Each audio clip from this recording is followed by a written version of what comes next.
What does grace look like?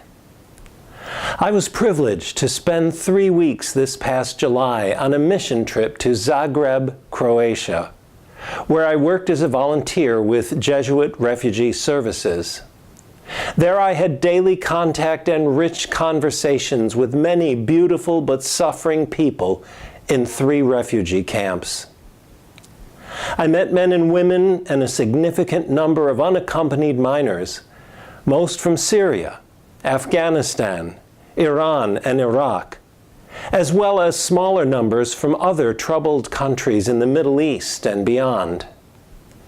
They had fled their countries, leaving behind homes and possessions to escape the horrific violence of war, or religious persecution, or ethnic hatreds and extremist threats. Many had already lost loved ones or entire families. Their stories would break my heart, and I felt so helpless in the face of so much tragedy and suffering. I could only hope that my caring and attention to their stories would bring them some comfort. What does grace look like in the midst of such sadness and pain?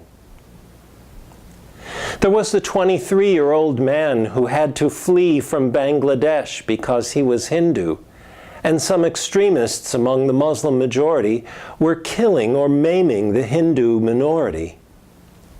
His father was already dead, and his mother was in the hospital after having her arm chopped off by the extremists. Yet this wide-eyed guy with a gentle smile still nurtured hope for a better future for himself and reunion with his mother in a safer country. That's what grace looks like.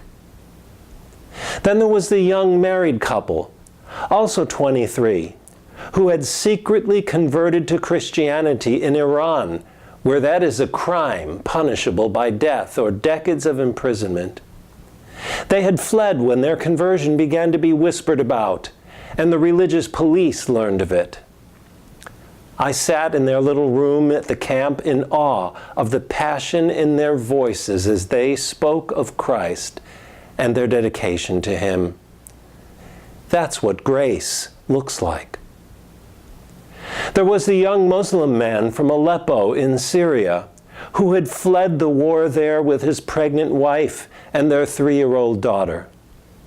His city, he told me with his scant English vocabulary, was all gone, and the people of the city were all dead. Yet here he was in his shabby refugee camp, holding his little girl on his lap and smiling at her with such tender fatherly love. It could be months of waiting to hear if they'll be granted asylum or not. Yet for him, the important thing was the well-being of his family and looking toward a new life for them. That's what grace looks like. And I could go on and on telling such stories. These refugees are the victims of human sin, driven away from their homelands and often shut out by countries that could provide them safety and assistance. Yet God does not turn away from them. The book of Deuteronomy tells us that God loves the foreigner and seeks justice for those on society's margins, and that we as God's people are commanded to do the same. Not only does God care deeply about refugees and how they are treated, but God's presence shines through their often tear-filled eyes. As St. Paul writes in his letter to the Romans, where sin abounds, grace abounds all the more. I saw that abounding grace in my time in Zagreb, and I will never forget that experience.